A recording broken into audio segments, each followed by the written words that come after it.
Hello, everyone. Welcome to the February 17th, 2022 meeting of the Glendale Arts and Cultural Commission. Can we do a roll call, please? Commissioners Vidor? Here. Vice Chair Vyar? Here. Chairperson Yank? Here. Commissioners Tufenkian and Zadorian are not available today.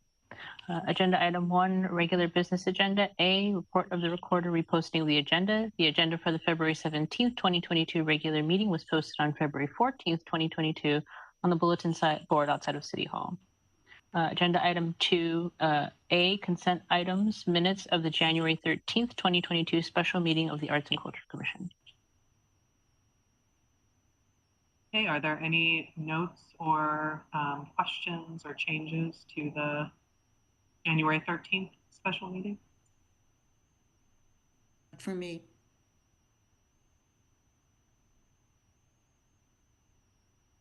Can we have a motion to approve if there's no comments? Motion to approve the minutes as written. Second.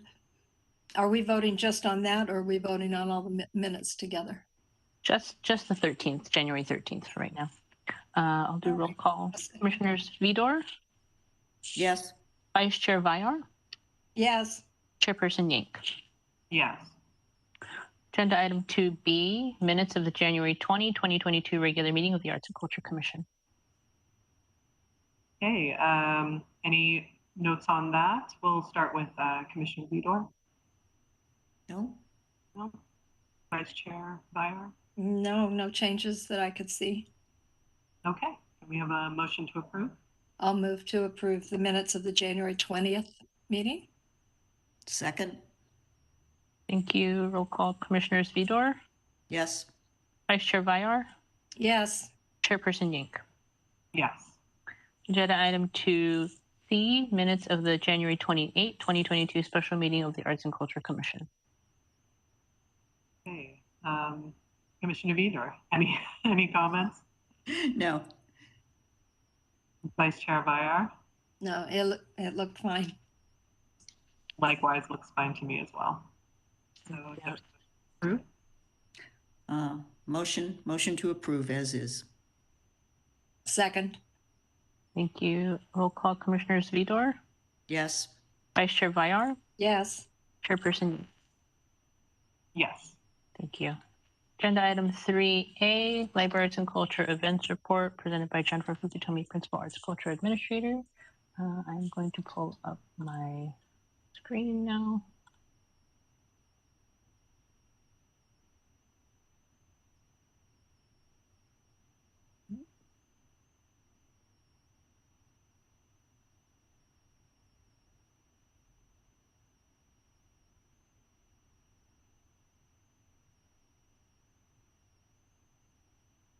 Sorry, I'm having a technical difficulty on my end.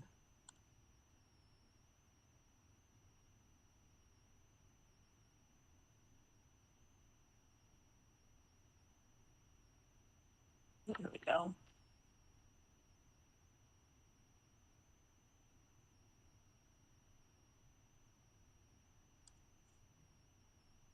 Okay. As part of Black History Month, we're invited to watch an interview with artist Marshall Yapo at his installation Black Souls, now an exhibit through February 26, 2022 at the Adams Square Mini Park gas station. Black Souls is a tribute to the Africans who lost their lives on American soil alone and far away from their land. For more information, please visit the link on the screen. On Saturday, February 26th from 1 to 5 p.m., join Versatile Dance Company for Color and Dance, which serves as a response to the heightened injustices people of color endure and radicalized political bureaucracies, especially within the last year.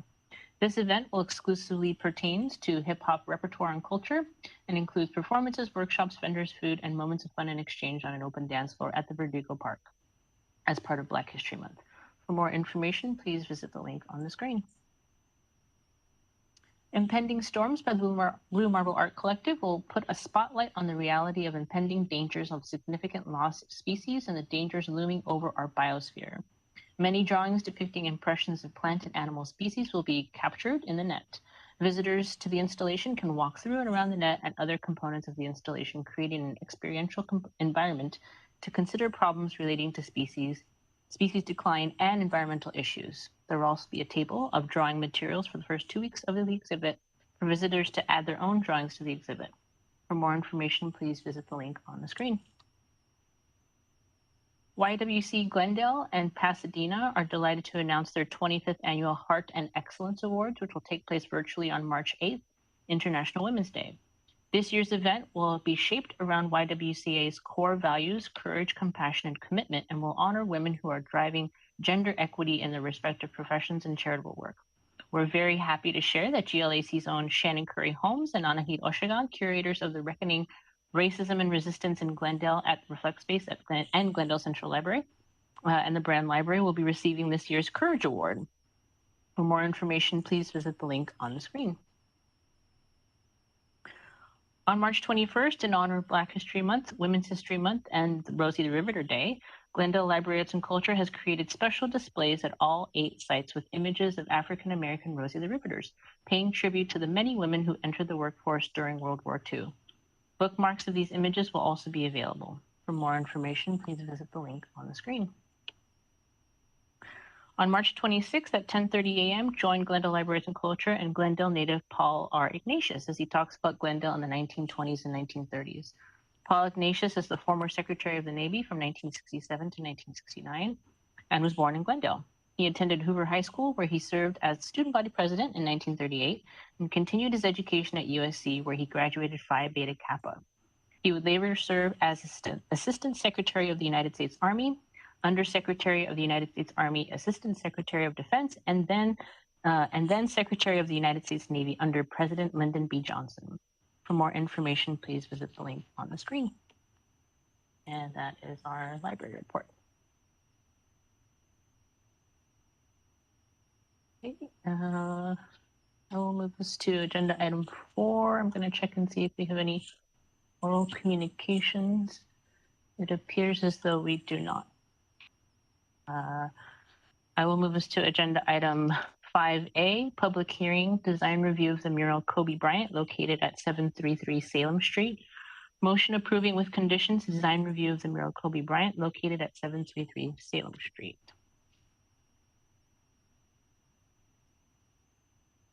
Okay. Should I open the public hearing? Yes. Okay, great. We'll first, do any of the commissioners present have any recusals or conflict statements around this mural? Seeing no's. Okay, great. So we can open the public hearing. This is the time that you can call in at the number on the screen.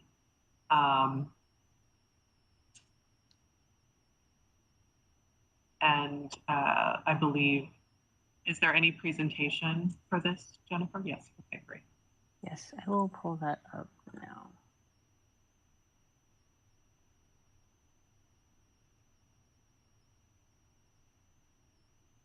Okay, Jennifer Fugitomi-Jones, Principal Library Arts and Culture Administrator. The public hearing for the design review of the Kobe Bryant mural located at 733 Salem Street.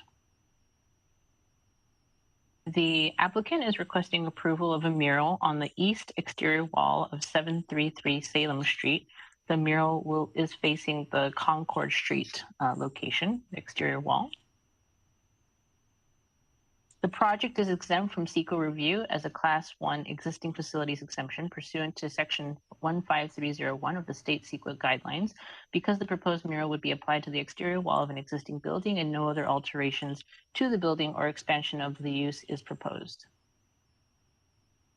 The project site is the exterior east-facing wall of 733 Salem Street in the SMU San Fernando mixed-use zone off of San Fernando Road. The property contains parking spaces directly in front of the building off of Salem Street, in addition to the east side of the building off of Concord Street. The applicant, Artem has painted a mural on the east-facing wall of the building, which depicts the Los Angeles Lakers basketball player Kobe Bryant, who passed away in 2020. The mural will not feature any commercial or advertising message. Pursuant on the screen, a mural design analysis section 304740G of the Glendale Municipal Code requires the Arts and Culture Commission to ensure that murals are consistent with the following standards. I have each 5 listed on the screen, and then specifically to number 1, this mural does not constitute any form of commercial advertisement. Specifically for number 2, the mural does not contain any obscenities. For number 3, the project site does not require any additional landscaping. For number 4, the mural has been given coats of high quality exterior acrylic paint and primer and paint, and the condition of approval will require that the installed mural be well maintained. And number 5, the mural is on the existing wall of 733 Salem Street.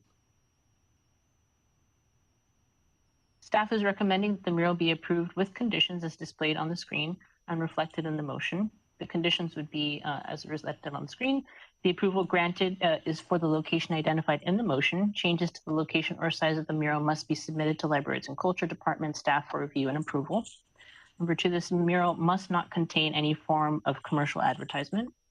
Number 3, the mural must not contain any obscenity. Number 4, the mural must be well maintained. And number 5, a maintenance plan for the mural must be submitted to Library Arts and Culture Department staff for review and approval. This does conclude the design review report of the mural located at 733 Salem Street. Prior to opening up the commission for comments, staff would like to reiterate that per section 304040G of the Glendale Municipal Code, the Arts and Culture Commission is charged with the assessment of the conditions previously read.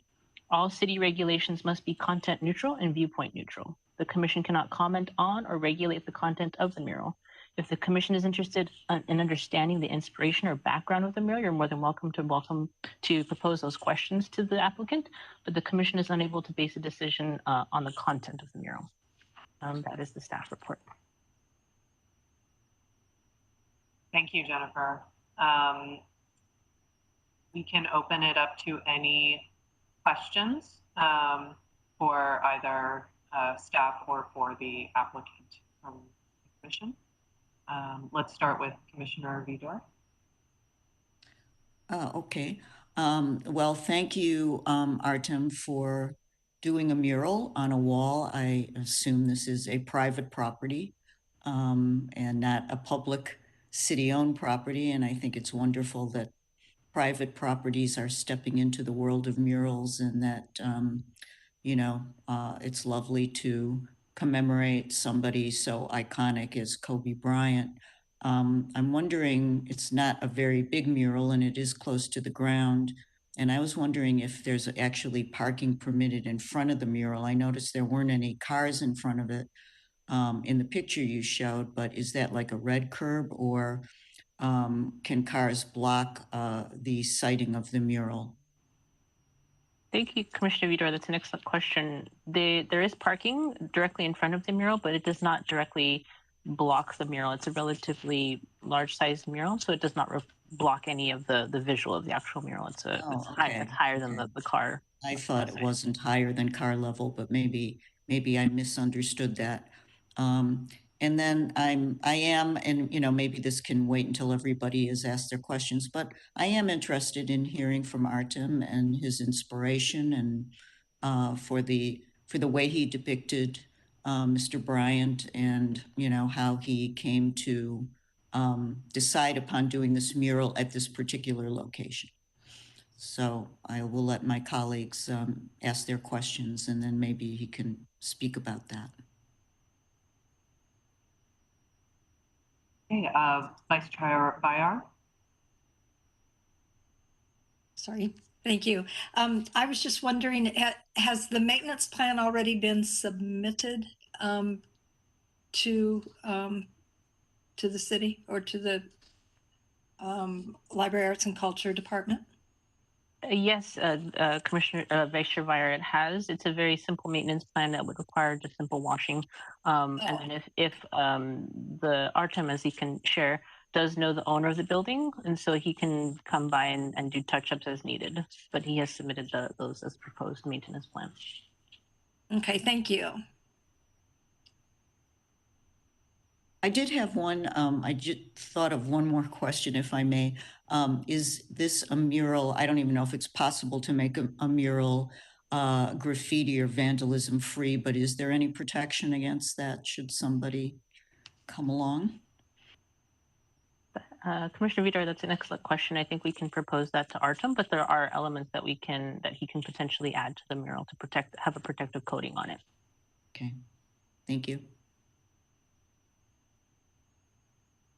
I'm finished. Okay. Should we have Artem respond to the commissioner's questions? Yeah, so Artem, if you want to respond to both the question about your inspiration for the mural and why you proposed that site, as well as any comments on maintenance or graffiti prevention. Sure. Do I have to be on camera, or is voice is fine? Only voice. We can hear you. Go ahead. Okay. So to answer one of the questions, why he was an inspiration to me, I guess the main reason would be I grew up watching him. Basketball was a big part of my life, so I watched it, I played it, and I really loved his work ethic. So he was a big part of my life, and when this opportunity came across, I just decided to do it. It's actually my first mural, so it came out pretty good. As Jennifer mentioned, I do know the owner of the building and the current people that are leasing the building, so it was just a good opportunity to go ahead and do a mural. As far as graffiti or anything goes, I really hope that nobody vandalizes or decides to draw over the mural. I don't see a reason why they would, considering he's a very iconic individual, and he was a big part of everyone's life. But there's people out there that might do something stupid. But if that was to happen, I guess I would have to just touch it up wherever it's possible, wherever needed. Thank you. Of course. Great, thank you. Okay, so I think now we can open it up to any public comments. Jennifer, are there any calls for the public commentary part? No, it appears we do not have any public comment. Okay. So then can I go ahead and close the meeting at this point? Or close the hearing? Close the hearing, yes. Okay. One of the things that could be recommended if the commission so chooses is that Artem place a protective coating onto the mural for graffiti abatement, if that's something the commission chooses to add as a condition.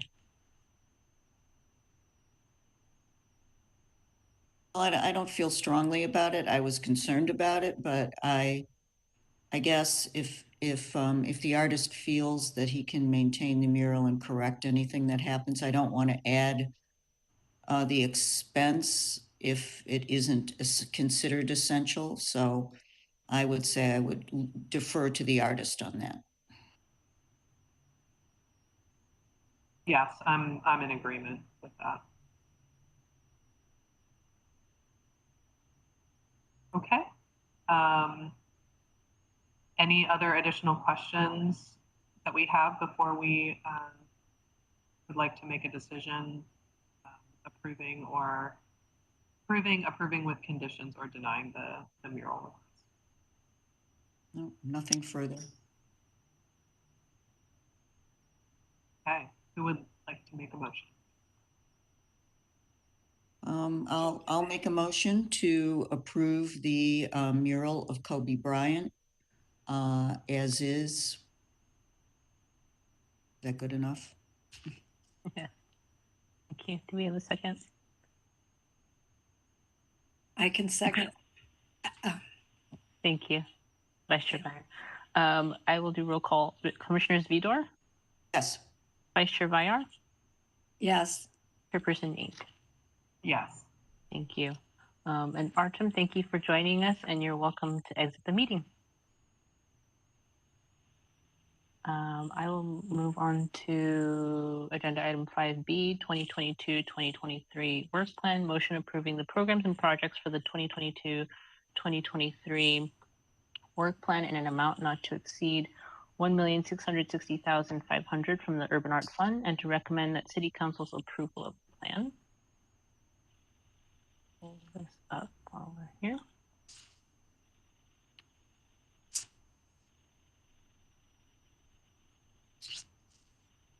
Okay.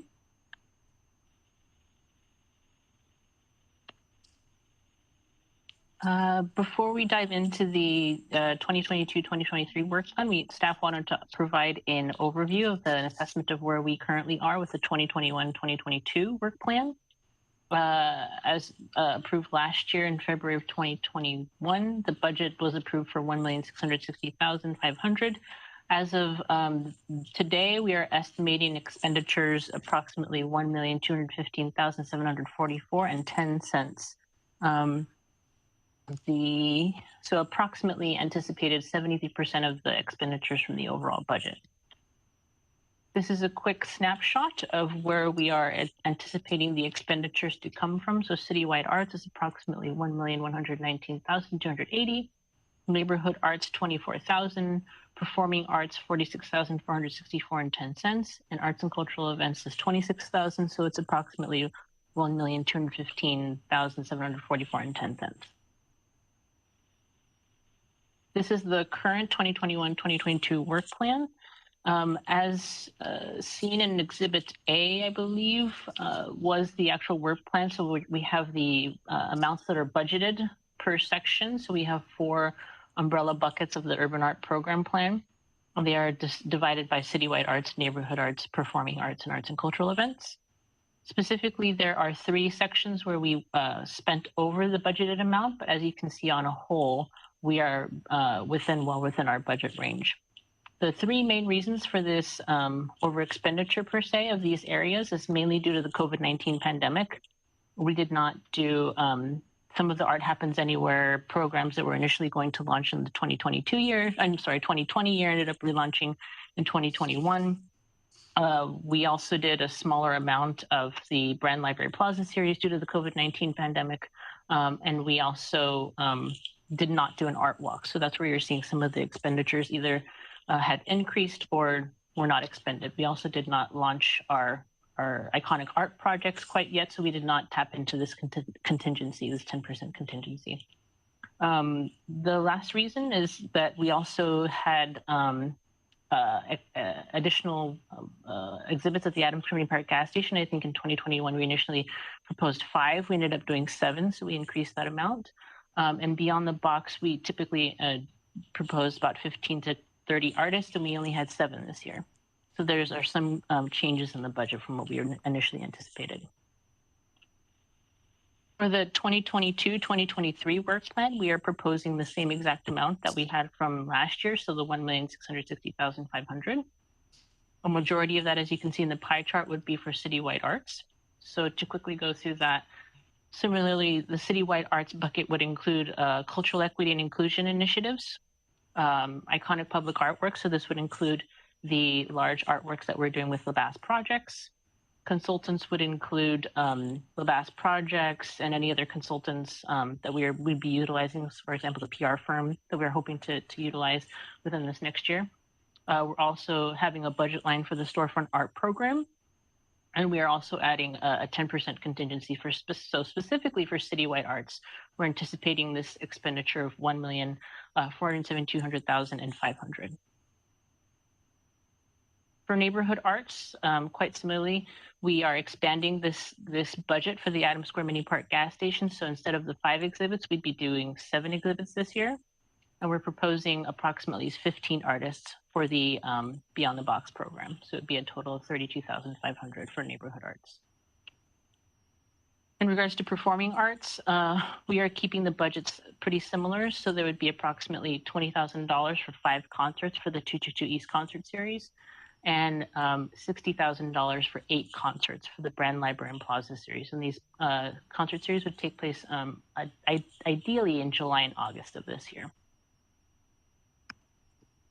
And lastly, for arts and cultural events, we are hoping, God willing, to do an art walk this year, pending the pandemic. So we're placing a hold for $60,000 for an art walk. And we also have a hold for $15,500 for sponsorships, which we have generally done in the past for different events.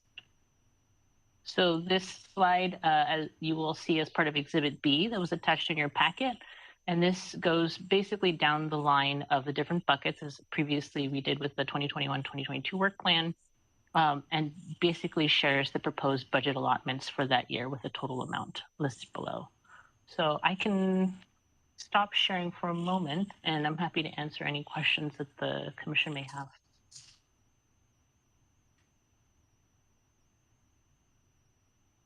Go I ahead, have- Kitty. Yeah. I have a question about, can I look at the thing? Oh, my question related to iconic art. It was under 2 million, but greater than 1 million. I just wondered how many, what is entailed in that particular amount of money in terms of realization of iconic art pieces? What are the details there on that expenditure, the 1,075,000? So this is the remaining expenditure of the large pieces that we just recommended or we just reviewed at the last commission meeting, in addition to the other remaining 8 pieces. So a total of 10 pieces that would be for that expenditure line. Okay, so that would be the realization of 10 pieces and the payment of the artist of the 10 pieces. Correct. Some of this, the budget from 2021-22 will go to those 2 artists for the large iconic art pieces from the 2021-22 budget, but this would be the remaining for the second half of the 2 payments and then the remaining 8 pieces. Yes. And on some of the events, and this may not be related to the work plan, or it may be related to this year's work plan, and I didn't think to ask before, but I was wondering, say, for the Blue Marble event, would there be any opportunity to have some type of reception for that? Because it is in and around Earth Day, and it is something we would want to draw people's attention to, since there's a lot of attention in the community being paid to environmental and sustainability issues right now. So I wondered if there could be anything at the library to, focus on that. That's a great question, Commissioner Vito. We definitely have the budget for it. As I mentioned, we only are anticipating to expend about 73% of the overall budget. So there is room in the current work plan budget to host some type of reception.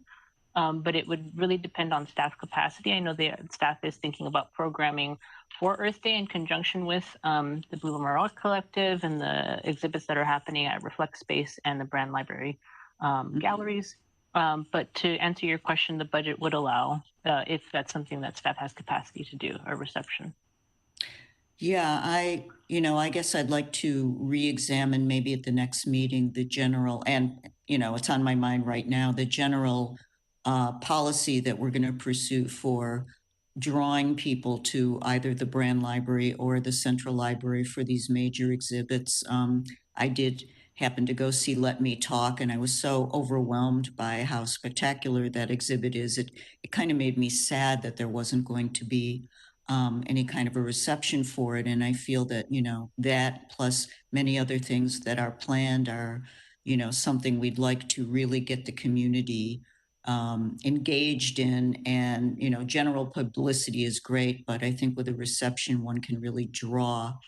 And then, which leads to my second question was, I wondered where the RFQ for the public relations person is in the work plan in terms of us being able to systematically expand our reach into the region and our immediate community to get people engaged in our arts events and exhibitions. So where is that in the plan? So to answer the first question in regards to events or receptions associated with the galleries or the opening receptions where the Art Happens Anywhere events, I think a lot of it has to do with the pandemic, quite frankly. So we have planned events and then unfortunately had to reschedule them or cancel them due to the surge of the COVID-19 pandemic and the Omicron surge. So it's a touch and go situation. So we're trying our best to be malleable and flexible in regards to planning events and producing them. So we're hopeful that in the future, the surge will eliminate and we can continue to have events in person, but that's kind of the response that has been to the in-person events. In regards to the PR firm, it would be under this Citywide Arts 1C Consultants. So the PR firm would be part of this budget here, the 220,000. In regards to the status of the RFP, quite frankly, that is my next thing to jump on. As you all know, I've emailed you quite a lot regarding some special meetings that are coming up. So a little busy, but that is literally the next thing on my plate to get to tackle. That's great. Thank you. Mm-hmm. That answers my questions. Vice Chair Bayar, do you have any questions about the work plan? No, thank you. Yeah, and I think any of my questions have already been answered as well. So yeah, anything else, or can we go ahead and have a motion to approve? I think we can have a motion to approve.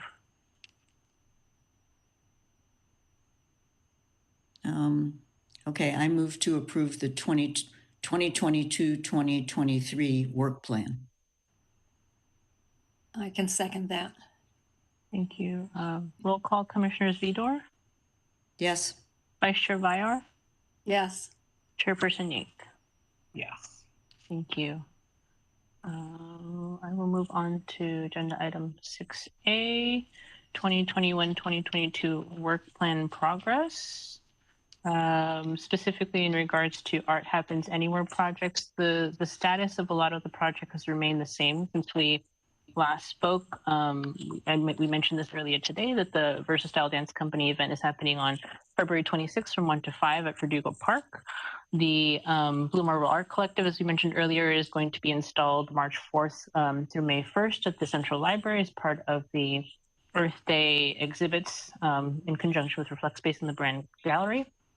Staff is also working with Lernsok Dance and Music Ensemble to envision their proposal for to celebrate Armenian, to commemorate Armenian Genocide Remembrance Month.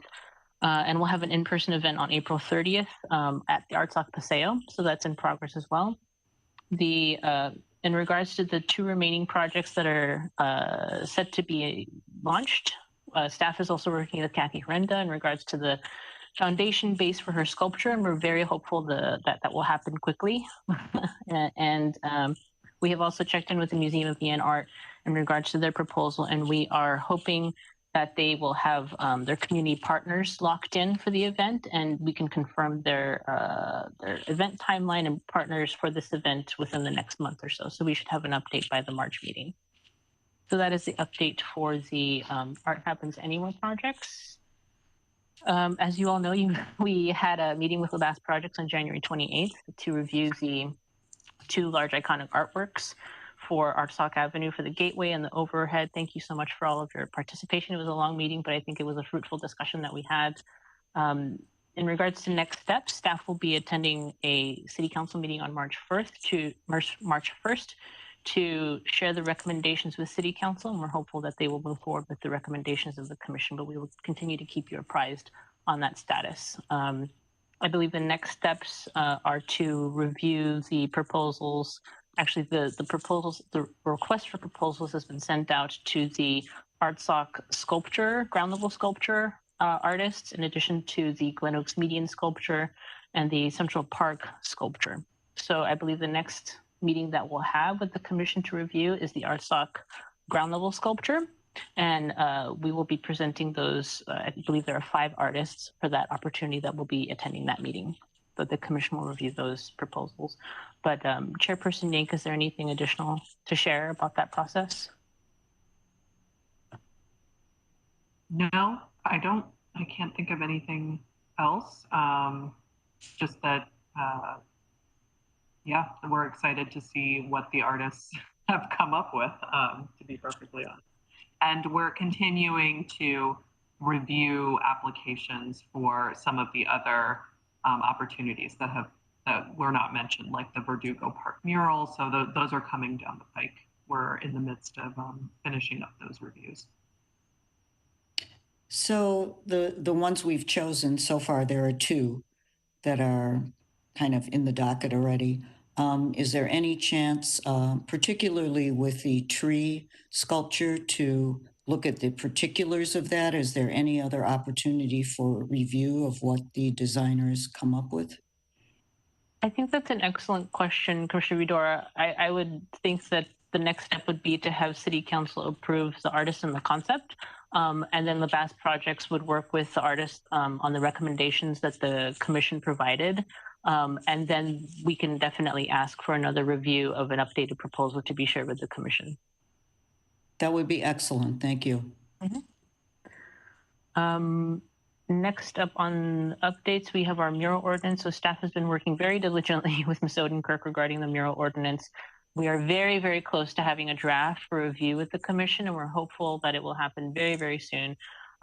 Ideally for the March meeting, we'll have some type of draft to share with the commission. So we're very excited to share that with you all, and we'll continue to keep you apprised on the status of that for the draft ordinance. In regards to the last update with the Aspire group, as you were all there again, the commission had a special meeting on January 13th to discuss the vision and mission for the Cultural Equity and Inclusion Plan. We are actually meeting with the Aspire group, I believe, next week to have a touch base in regards to their draft of the plan, which they will be sharing at the next meeting on March 17th. So we'll have a draft of the Cultural Equity and Inclusion Plan for the commission to review at that meeting. And then in addition to that, as you all know, we have a follow-up special meeting with the commission to specifically talk about applied equity skills based on the Cultural Equity and Inclusion Plan. So that will be happening soon. Those are all the updates that we have for the plan, for the 2021-22 work plan. Okay. Chair Yank and commission members, this is Mike Grant. I do, before we get to commission staff comments, I do need to talk to you quickly about correcting the motion that was for the mural. The motion was that the mural was approved as is, and staff had recommended that the mural be approved with conditions. So what we would have to do is, if the commission wants, we'd have to do a motion to reconsider the approval of the mural, and then after doing the motion to reconsider, we would change the motion to be approved with conditions.